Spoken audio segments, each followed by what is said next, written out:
우리는 모두 자본주의 사회 한복판에서 살아가고 있습니다. 사적 소유가 법적으로 인정되고 모든 가치가 돈의 가치로 평가되는 사회 속에 살아가고 있습니다. 그러다 보니 우리도 모르는 사이에 오늘 우리가 누리고 소유하고 있는 것들이 모두 우리의 것인 줄로 착각합니다. 내 생명도, 내 자녀도, 내 가정도, 내 재산도, 내 재능도 모두가 다 나의 것인 줄로 알고 살아갑니다.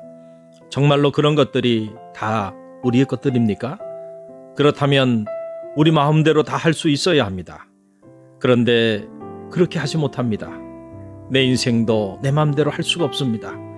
진정한 소유권이 나에게 있지 않기 때문입니다. 그러므로 모든 것들은 모두 하나님께로부터 왔음을 인정해야 합니다. 진정한 소유권이 나에게 있는 것이 아니라 하나님께 있습니다. 오늘도 하나님이 원하시면 그 모든 것들을 거두어 가실 수도 있고 반대로 그 모든 것들을 부어 주실 수도 있습니다. 이 땅의 모든 것이 그분의 것이기 때문입니다. 웨슬리의 경제관은 바로 여기에서부터 출발합니다. 돈의 사용이라는 설교에서 웨슬리는 감리교인의 복음주의적 경제관을 선포하였습니다. 기본적으로 웨슬리는 돈 자체를 부정하지 않았습니다. 오히려 그것은 하나님의 훌륭한 선물이라고 말했습니다.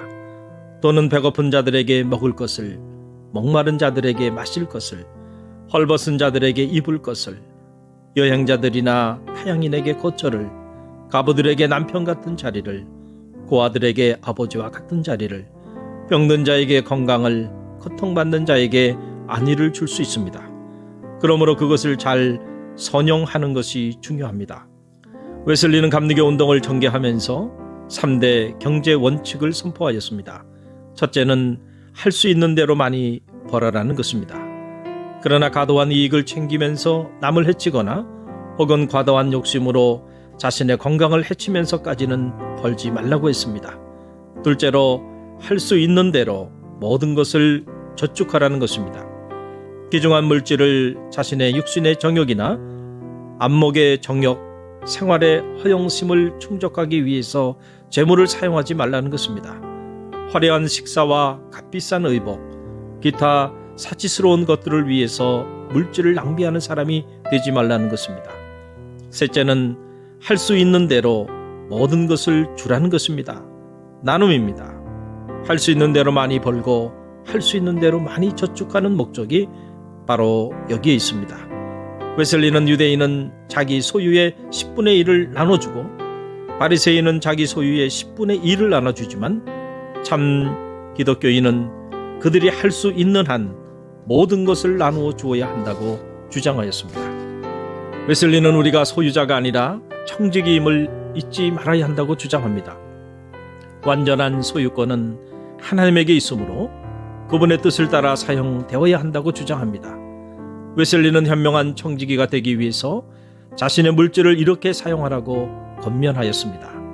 먹을 음식, 입을 의복, 신체를 건강하고 튼튼히 유지하기 위해서 적당히 요구되는 것을 공급하십시오. 두 번째로 아내와 자녀, 하인 그리고 여러분 가족에 속한 다른 어떤 이들에게도 이것을 공급하십시오. 만일 이렇게 한 후에 여분이 남으면 믿음의 식구들을 위해 선용하십시오. 만일 그래도 여분이 남아있으면 기회가 있는 대로 모든 사람들에게 선용하십시오. 이렇게 함으로 여러분은 될 수 있는 한 모든 것을 주는 것이 됩니다. 그 이유는 이런 방법으로 주는 것은 진정 하나님께 바치는 것이 되기 때문입니다. 웨슬리는 더욱 좋은 길이란 설교에서 이 이야기를 소개하였습니다. 옥스퍼드에서 감리교도라 불리는 한 청년이 연수입 30파운드 중에 28파운드를 자기 생활비로 쓰고 2파운드를 가난한 사람에게 나누어 주었고 그 다음에 연수입 60파운드 중에 역시 자기 생활비로 28파운드만 쓰고 32파운드를 가난한 사람들에게 나누어 주었으며 세 번째 해에 연수입 90파운드 중에 역시 자기 생활비로 28파운드만 쓰고 62파운드를 가난한 사람들에게 나누어 주었고 네 번째 해에 연수입 120파운드가 되었는데 역시 자기 생활비로 28파운드만을 쓰고 92파운드를 가난한 사람들에게 나누어 주었다. 이 감리교 청년이 누구인지 웨슬리 자신은 말하지 않았지만 사람들은 그 청년이 바로 웨슬리 자신이었음을 알게 되었습니다. 감리교 운동을 전개하면서 웨슬리는 특별히 많은 극빈자와 병자들을 돌보는 일에 열정을 쏟았습니다. 웨슬리는 그의 일기에서 가난한 사람들에 대한 사랑을 이렇게 표현하였습니다. 당신이 가난한 사람들을 돕지 못하더라도 그들을 슬프게는 하지 마십시오. 아무것도 줄 것이 없더라도 친절한 말이라도 건네주십시오. 그들에게 기분 나쁜 표정을 지어 보내거나 가슴 아픈 말을 하지 마십시오. 빈손으로 돌로 보낼지라도 그들이 기쁜 마음으로 당신을 다시 찾아올 수 있게 하십시오. 당신 자신을 그들과 똑같은 처지에 놓고 생각해 보십시오. 그리고 하나님께서 당신을 대해 주시길 바라는 대로 당신도 그들을 대하십시오. 심지어 웨슬리는 노년의 과부들을 위한 집과 가난한 자를 위한 집을 지어서 그들을 돌보았습니다. 또한 일주에 3회 병자를 방문하게 하였는데 병자 방문자들에게는 4가지 규칙을 엄수하도록 하였습니다. 소박하고 열린 마음으로 대하십시오. 온유하고 겸손하고 오래 참으십시오. 병자들을 대할 때에는 절대 청결하십시오. 귀족처럼 행동하지 마십시오. 평생을 통해서 철저히 검소한 삶을 살았던 웨슬리는 1790년 그의 생의 마지막 순간에 재물 축적의 위험성에 대하여란 설교에서 부의 축적의 위험성을 다시 경고하였습니다.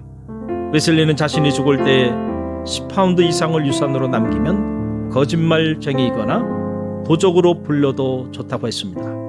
그가 세상을 떠날 때 재산은 동전 몇 개와 은수저 한 벌뿐이었습니다.